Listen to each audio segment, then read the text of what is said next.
پارہ نمبر 28 سورہ منافقون کی آج ابتدا ہے۔ انشاءاللہ یہ ایک طویل واقعے کے بدلے میں نازل ہوئی تھی۔ اس واقعے کو پہلے پڑھیں گے جس سے تفسیر سمجھنے میں آسانی ملے گی۔ اعوذ باللہ من الشیطان الرجیم، بسم اللہ الرحمن الرحیم۔ اذا جاءک المنافقون، جب آئیں تیرے پاس منافق، قالوا، اور وہ کہیں، نشہد انکا، ہم گواہی دیتے ہیں کہ بے شک آپ لرسول اللہ، اللہ کے رسول ہیں، واللہ یعلم، اور اللہ خوب جانتے ہیں، انکا لرسولہ، کہ آپ اس کے رسول ہیں، واللہ یشہد، اور اللہ گواہی دیتے ہیں، ان المنافقین، بے شک یہ منافق، لکاذبون، البتہ جھوٹ بولتے ہیں، اتخذوا ایمانہم، انہوں نے بنا رکھا ہے اپنی قسموں کو، جنتاً ڈھال، فصدوا عن سبیل اللہ، پھر روکتے ہیں اللہ کے راستے سے،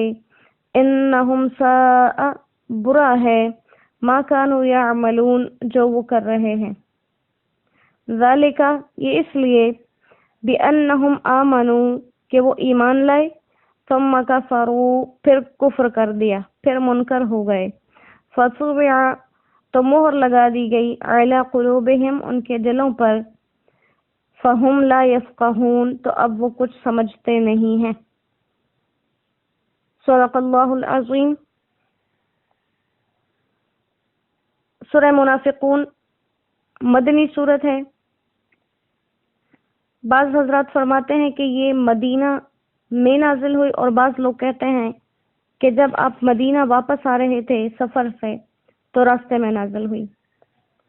واقعہ اس کا یوں ہوا، بعض احادیث کے مطابق 6 ہجری میں اور بعض احادیث کے مطابق 5 ہجری میں یہ غزوہ بنی مستلق کے موقع پر یہ واقعہ پیش آیا، جب آپ صلی اللہ علیہ وسلم نے حارث بن زرار کے خلاف جنگ کی تیاری کی۔ یہ حارث بن زرار اس وقت تک مسلمان نہیں ہوئے تھے۔ ان کی بیٹی حضرت جویریہ رضی اللہ تعالی عنہ اسی جنگ میں قیدی بنائی گئی، اور پھر آپ صلی اللہ علیہ وسلم نے ان کو آزاد کروا کر ان سے نکاح کر لیا۔ یہ بھی مسلمان، اور بعد میں ان کے والد بھی مسلمان ہو گئے۔ جب آپ صلی اللہ علیہ وسلم کو اطلاع ملی کہ حارث بن زرار اپنی ایک جماعت کے ساتھ آپ کے ساتھ جنگ کے لیے آ رہا ہے، تو آپ نے مسلمانوں کی جماعت کو جنگ کے لیے تیار کیا، اور مسلمانوں کے ساتھ بہت سے منافق بھی اسی لالچ میں نکل گئے کہ ہمیں جنگ کے بعد مال غنیمت میں حصہ ملے گا، کیونکہ باوجود ان لوگوں کے منافق کافر ہونے کے، ان کو یہ یقین تھا کہ اللہ تعالیٰ کی مدد آپ ہی کے ساتھ ہے اور آپ ہی غالب آئیں گے۔ جب آپ صلی اللہ علیہ وسلم بنی مستلق کے مقام پر پہنچے تو وہاں پر پانی کے چشمے یا کنویں پر، جس کی وجہ سے وہ جگہ مریسع کے نام سے مشہور ہے، وہاں پر آپ کا آمنا سامنا ہو گیا۔ جنگ شروع ہوئی اور تیروں کے ساتھ مقابلہ ہوا، جس میں ان کے قبیلے کے بہت سے لوگ مارے گئے اور بھاگنے لگے۔ آپ صلی اللہ علیہ وسلم کو اللہ تعالیٰ نے فتح دی، آپ کو مال غنیمت ملے، بہت سے مرد اور عورت قیدی بنا کر مسلمانوں کے ہاتھ آ گئے۔ اب مخالف قوم سے تو جنگ ختم ہو گئی، وہ لوگ چلے گئے، لیکن مسلمانوں کے لشکر میں اسی پانی کے حوالے سے 2 لوگوں میں جھگڑا ہو گیا، ایک مہاجر تھے اور ایک انصاری تھے، اور لڑائی اس قدر بڑھ گئی کہ آپس میں قتل و قتال کی نوبت آ گئی۔ تو مہاجر نے اپنی مدد کے لیے مہاجرین کو پکارا، اور انصار نے انصاریوں کو پکارا، اور قریب تھا کہ مسلمانوں کا ایک بہت بڑا اس سے فتنہ شروع ہو جاتا کہ آپ صلی اللہ علیہ وسلم کو اطلاع ملی، آپ آئے، آپ نے سخت ناراضگی کا اظہار کیا، اور ساتھ میں ان سے کہا کہ ما بال دعوی الجاہلیت، یہ کیسے جاہلیت کا نعرہ ہے کہ ایک لڑنے کے لیے اپنی قوم کو بلا رہا ہے، دوسرا اپنی قوم کو بلا رہا ہے، جبکہ اسلام کا تقاضا یہ ہے کہ ہر مسلمان ایک دوسرے کا بھائی بھائی ہے، اور ہر مسلمان کو لڑائی میں یہ نہیں دیکھنا چاہیے کہ یہ میرے خاندان کا ہے تو اس کی مدد کرے۔ مسلمان کا تقاضا یہ ہے کہ وہ جب دو لوگوں میں لڑائی ہو تو دیکھے کہ ظالم کون ہے اور مظلوم کون ہے، تو مظلوم کی مدد کرے کہ اس کو ظلم سے بچائے، اور ظالم کی مدد کرے یعنی کہ اس کو اس ظلم کرنے سے روک دے۔ تو اس طرح سے وہ لڑائی آپ نے ختم کروا دی۔ اب اس سے منافقین کو موقع ملا کہ وہ اس لڑائی کو بنیاد بنا کر لشکر کے اندر نفاق پھیلا دیں۔ تو منافقین کا سردار عبداللہ بن ابی تھا۔ منافقین کے سردار کا نام عبداللہ بن ابی تھا۔ اس کے بیٹے کا نام عبداللہ تھا، جو کہ پکے اور سچے مسلمان تھے، اور باپ منافقین کا سردار تھا۔ اب اس نے موقع تلاش کیا اور آپس میں مہاجرین کو اکٹھا کر کے ان سے کہا، جس میں منافقین کی کثرت تھی، اور ان سے کہنے لگا کہ تم لوگوں نے ہی ان انصار کو اپنے ملک میں بلایا، اپنے وطن میں بلایا، اپنے سروں پر مسلط کیا، ان کو اپنے مال جائیداد دیے، اور آج یہ تمہارے آگے کھڑے ہو گئے ہیں، تم سے ہی لڑنے لگے اور تمہارا جینا مشکل کر دیا۔ اب اس نے تو اپنے ذہن میں سارے منافقین اکٹھے کر رکھے تھے، لیکن ایک ان میں سے صحابی تھے حضرت زید بن ارقم رضی اللہ تعالیٰ عنہ، جو کہ مومن تھے پکے، وہ بیٹھے تھے جس کی طرف اس کا دھیان نہیں گیا۔ پھر وہ منافق کہنے لگا کہ اس دفعہ جب تم مدینہ واپس چلے جاؤ تو وہاں سے جو تم میں عزت والا ہے وہ مدینہ سے ذلت والوں کو نکال دے۔ تو عزت والے وہ اپنے آپ کو کہہ رہا تھا، اور ذلیل سے مراد آپ صلی اللہ علیہ وسلم اور آپ کے مہاجرین صحابہ تھے۔ جب حضرت زید رضی اللہ تعالیٰ عنہ نے یہ بات سنی تو فوراً اسے کہنے لگا کہ تو ہی ذلیل اور خوار ہے، اور اللہ کے نزدیک مبغوض ہے، اور اللہ کے رسول تو اللہ کی طرف سے دی ہوئی عزت اور مسلمانوں کی محبت کی وجہ سے کامیاب ہے۔ اب عبداللہ ابن ابی منافق تھا، لیکن اپنے منافق ہونے کا اظہار کسی کے سامنے نہیں کرتا تھا۔ جب اس نے دیکھا کہ ایک لڑکے نے اسے ٹوک دیا، خطرہ ہوا کہ میرا کفر ظاہر ہو جائے گا، تو حضرت زید رضی اللہ تعالیٰ عنہ کے سامنے کہنے لگا کہ میں نے تو یہ بات ہنسی میں کہہ دی، میرا ایسا کوئی مطلب نہیں تھا۔ لیکن حضرت زید ابن ارقم رضی اللہ تعالیٰ عنہ اس مجلس سے اٹھے، آپ صلی اللہ علیہ وسلم کی خدمت میں آئے، یہ قصہ سنا دیا۔ وہ چونکہ کم عمر تھے، اس لیے آپ صلی اللہ علیہ وسلم نے کافی تاکید سے ان سے یہ بات پوچھی کہ کہیں تم جھوٹ تو نہیں کہہ رہے؟ انہوں نے قسم کھائی میں جھوٹ نہیں کہہ رہا۔ پھر آپ نے کہا تمہیں کوئی شبہ تو نہیں ہو گیا؟ کیونکہ ایک طرف جس کی بات کی جا رہی تھی وہ سردار تھا، اور بات بتانے والا ایک کم عمر لڑکا تھا، اس لیے آپ صلی اللہ علیہ وسلم نے بہت تحقیق کی، لیکن آپ صلی اللہ علیہ وسلم کو ان کلمات سے بہت تکلیف پہنچی۔ پھر صحابہ کرام میں سے حضرت عمر رضی اللہ تعالیٰ عنہ کو اس واقعے کی خبر ہوئی، تو وہ آپ صلی اللہ علیہ وسلم کے پاس آئے اور کہنے لگے مجھے اجازت دیجیے کہ میں اس منافق کی گردن اڑا دوں۔ تو آپ صلی اللہ علیہ وسلم نے فرمایا اے عمر، اس بات کا کیا ہوگا جب لوگوں میں یہ شہرت ہو جائے گی کہ محمد صلی اللہ علیہ وسلم تو اپنے ساتھیوں کو قتل کروا دیتے ہیں۔ اور جب یہ واقعہ ان کے اپنے بیٹے، اس منافق کے اپنے بیٹے عبداللہ رضی اللہ تعالیٰ عنہ تک پہنچا تو وہ آپ صلی اللہ علیہ وسلم کی خدمت میں حاضر ہوئے اور فرمایا کہ یہ پورا قبیلہ اس بات کا گواہ ہے کہ ان سب لوگوں میں سب سے زیادہ مجھ سے اپنے والدین کی خدمت اور والدین سے محبت کرنے والا کوئی نہیں، لیکن اللہ اور اس کے رسول کے خلاف میں اپنے باپ کی بھی کوئی بات برداشت نہیں کروں گا، اور اگر ایسا واقعی ہے آپ میرے باپ کو قتل کروانا چاہتے ہیں تو مجھے حکم دیں، میں خود اپنے باپ کا سر کاٹ کے آپ کے پاس لاؤں گا۔ لیکن آپ صلی اللہ علیہ وسلم نے سب کو ان باتوں سے منع کر دیا، اور آپ نے اپنی عام عادت کے خلاف بے وقت سفر شروع کر دیا۔ خود اپنی اونٹنی قصوہ پر سوار ہوئے اور تمام صحابہ کرام کو روانگی کا حکم دیا۔ دوران سفر آپ نے عبداللہ بن ابی اس منافق سے پوچھا کہ کیا تم نے یہ باتیں کہیں؟ تو وہ قسمیں کھا گیا کہ نہیں، میں نے تو ایسا ہرگز نہیں کہا۔ یہ لڑکا یعنی حضرت زید بن ارقم کے بارے میں کہا کہ وہ جھوٹ بول رہا ہے۔ اب یہ سردار تھا تو چونکہ بڑی عمر کا بھی تھا، قسمیں کھا گیا، تو آپ صلی اللہ علیہ وسلم کو ایک طرح سے گویا اس کی بات صحیح لگی، آپ نے اس کا عذر قبول کیا، سفر کرتے رہے، سارا دن بھی سفر کیا، ساری رات بھی سفر کیا، اور اگلے دن صبح بھی سفر کو برقرار رکھا، اور یہ بالکل خلاف عادت سفر تھا۔ آپ عموماً رات کو قافلے میں سفر نہیں کرتے تھے، آرام فرماتے تھے۔ تو صحابہ کرام پورے ایک دن ایک رات کے سفر سے تھکے ہوئے تھے، جیسے ہی منزل پر اترے تو فوراً سو گئے۔ تو آپ صلی اللہ علیہ وسلم نے جو اتنا لمبا سفر کیا تھا، اس کی وجہ یہ تھی کہ جو مسلمانوں میں انتشار پھیل گیا ہے، یہ خبر پھیل گئی ہے، یہ بات کا چرچا ہو رہا ہے، یہ چرچا سفر میں مصروف ہو کے ختم ہو جائے۔ تو آپ نے ایک بہترین سیاست چلی کہ تمام لوگوں کو جس بیکار بحث میں الجھے ہوئے تھے اس سے نکالنے کے لیے ایک راستہ ان کو دے دیا۔ اس کے بعد آپ صلی اللہ علیہ وسلم نے پھر سفر شروع کیا۔ اس سفر کے دوران اس منافق سے بہت سے صحابہ نے یہ بات کہی بھی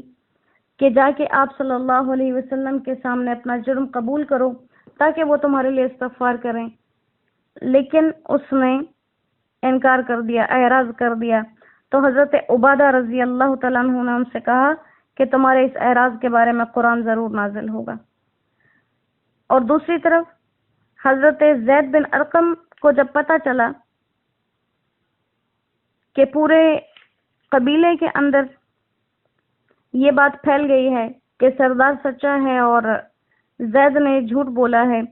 تو وہ آپ صلی اللہ علیہ وسلم کے سامنے آنے سے شرمندگی محسوس کرنے لگے، تکلیف محسوس کرنے لگے، حالانکہ انہیں معلوم تھا کہ وہ سچے ہیں۔ وہ سفر کے دوران آپ کی اونٹنی کے قریب آ جاتے تھے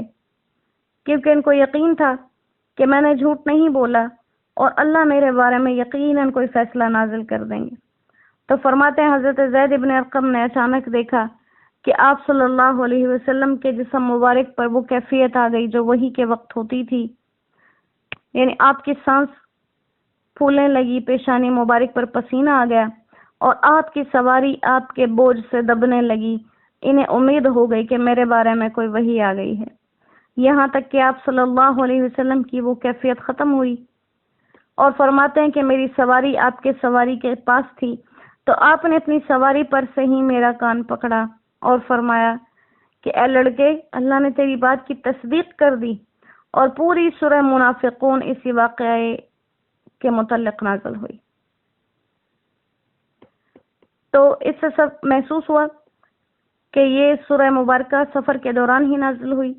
اور بعض لوگ کہتے ہیں کہ جب آپ مدینہ طیبہ پہنچ گئے اور حضرت زید رضی اللہ تعالیٰ عنہ اپنی رسوائی کی وجہ سے گھر پر بیٹھ گئے، آپ نے گھر سے نکلنا چھوڑ دیا، اس وقت یہ سورہ مبارکہ نازل ہوئی۔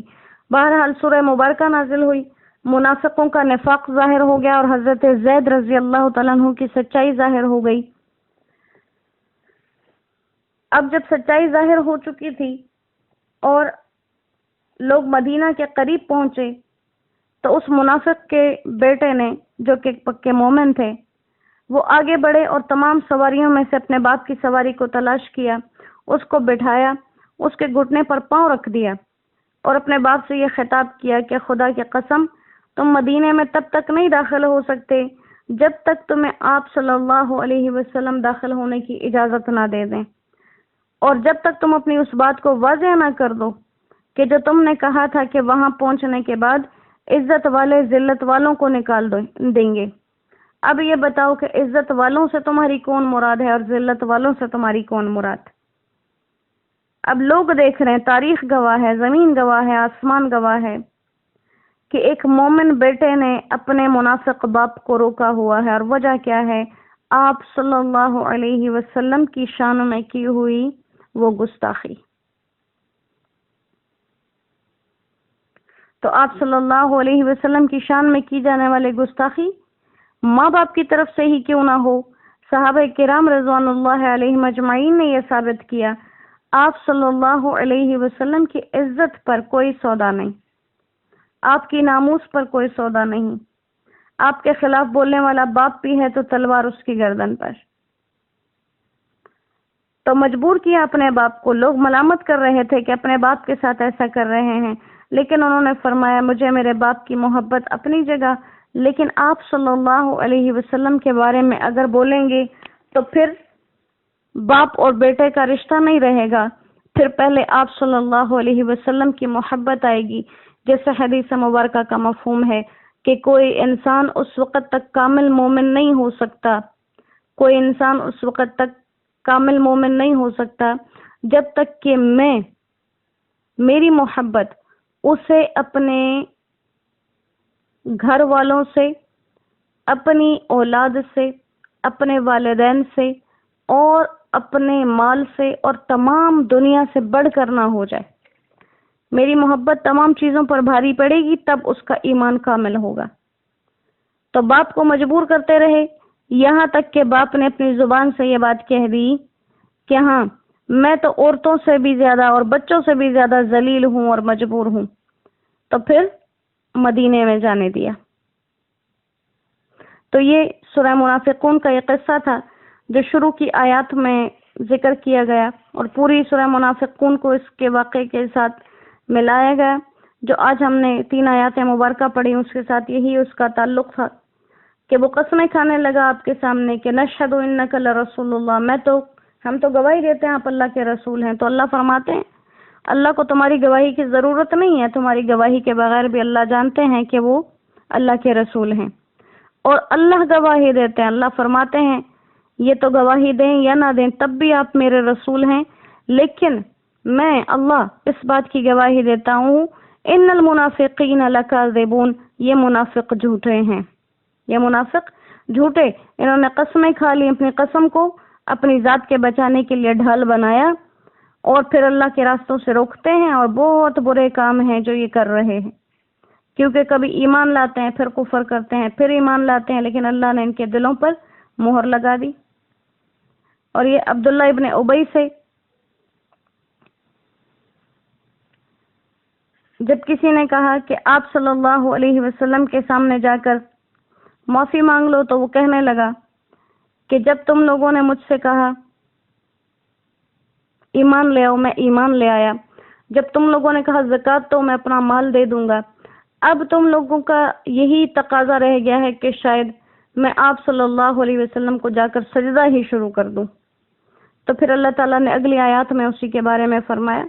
کہ جب اس کے دل پہ مہر لگ چکی ہے، جب اس کے اندر ہدایت کی توفیق سلب کر لی گئی ہے، اب وہ کسی کے سمجھانے سے باز نہیں آئے گا. اللہ کریم اپنے کلام کو سمجھنا اور اس پر عمل کرنا ہمارے لیے آسان فرما دیں، اور جو احکامات قرآن کے عمل کرنے والے ہوں اللہ ان پر ہمیں عمل کرنے کی توفیق عطا فرمائے. جن سے بچنا ضروری ہو اللہ اپنے رحم و کرم سے ہمیں ان سے بچنا نصیب فرما دیں. وما علینا الا البلاغ وآخر دعوانا ان الحمد للہ رب العالمین. السلام علیکم ورحمۃ اللہ وبرکاتہ.